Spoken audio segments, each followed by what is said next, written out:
La biomascarade continue sur le blog de Nicolas Bell du 15 septembre 2018. Le bois fut la première énergie industrielle et de chauffage utilisée avant l'extraction du charbon au XIXe siècle. Les forêts de France et d'Europe ont payé un lourd tribut. Aujourd'hui, elle est utilisée pour la production d'électricité au moyen de méga-centrales thermiques remplaçant ainsi le charbon. En France, c'est en octobre 2011 que le gouvernement accorde des autorisations à 2 grandes centrales à biomasse. Il s'agissait d'une partie de la centrale à charbon à Meyreuil, près de Gardanne, dans les Bouches-du-Rhône, avec 150 MW, et une nouvelle centrale à Brignoles, dans le Var, avec 21,5 MW. La plus grande centrale à charbon du Royaume-Uni à Drax, 3870 MW, brûle aujourd'hui 7,5 millions de tonnes de pellets importés des États-Unis et du Canada, pour lesquels il aura fallu extraire quelques 13,2 millions de tonnes de bois vert, ce qui représente 120% de la production totale annuelle de bois au Royaume-Uni. Des centrales à biomasse de plus de 50 MW existent dans de nombreux pays comme la Belgique, la Bulgarie, la République tchèque, le Danemark, l'Allemagne, l'Irlande, les Pays-Bas, la Pologne, la Suède, etc. La Commission européenne a calculé que tous les arbres récoltés en Europe, sans exception, seraient nécessaires si l'Union européenne veut atteindre cet objectif de 32% et si la part de la biomasse reste celle d'aujourd'hui. La centrale près de Gardanne, à elle seule, aura besoin de 850 000 tonnes de biomasse par an. On peut s'attendre à l'émergence de la culture du bois, c'est-à-dire planter des forêts d'essence à croissance rapide et donc à rotation courte, de 10 à 15 ans, exploitées par coupe rase et replantées avec la nécessité d'intrants et d'immenses quantités d'eau, sans parler des impacts sur le climat et sur la santé publique, notamment avec l'émission de particules fines par les centrales. Bref, un vent de panique décoiffe nos têtes dirigeantes qui ne savent plus quoi faire face aux contradictions de plus en plus apparentes entre nos modèles de développement, séduisance et la raréfaction des ressources. Qu'à cela ne tienne, il faut que ça tienne. Le mythe du pétrole américain dans la tribune.fr du 21 janvier 2020. Quelques contre-vérités. La première.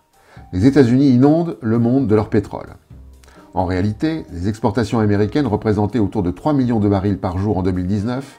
Pour un marché mondial avoisinant les 100 millions de barils par jour, les exportations américaines ne représentent que 3% de la demande mondiale. La deuxième. Les États-Unis sont devenus les maîtres des prix. En réalité, ce sont les pays de l'OPEP, renforcés par la participation russe, qui depuis quelques années gèlent ou baissent leur production afin de stabiliser ou faire remonter les prix du baril. L'OPEP, avec la contribution russe, représente alors plus de 40% de la production mondiale. La troisième, les États-Unis sont autonomes en pétrole. En réalité, les États-Unis importent 6 millions de barils par jour.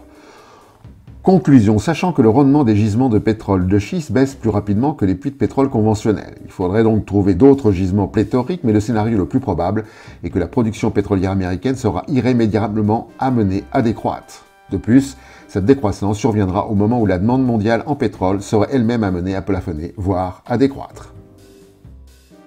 Le virus enrhume la Chine et les bourses éternuent dans lesmoutonsenragés.fr du 22 janvier 2020.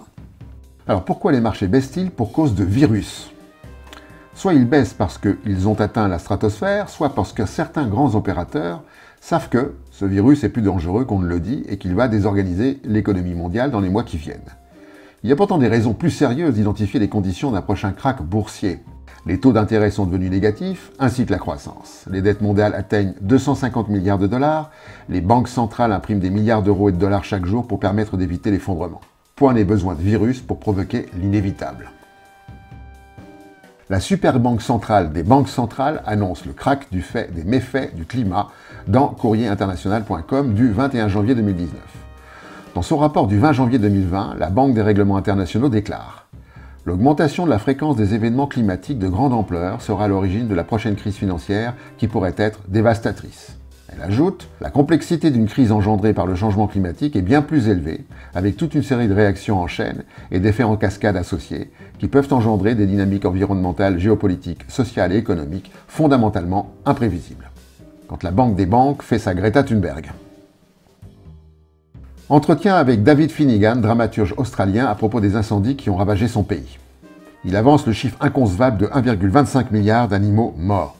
Il évoque également une centaine d'incendies non maîtrisés en Nouvelle-Galles du Sud, alors que la pire période à risque, entre fin janvier et février, reste à venir. Selon lui, là comme ailleurs, les figures politiques nient de manière agressive ce que nous pouvons tous voir venir. Il y a 20 ans, dit-il, je pensais déjà que l'on était sur le point d'être débarrassé du climato-scepticisme. La colère de l'opinion publique doit réussir à peser sur les actions politiques car l'Australie se dirige droit vers une escalade de ces catastrophes. Nous allons devoir renoncer à l'idée que l'avenir est toujours meilleur. Et pour finir, la connerie du jour. À la semaine prochaine.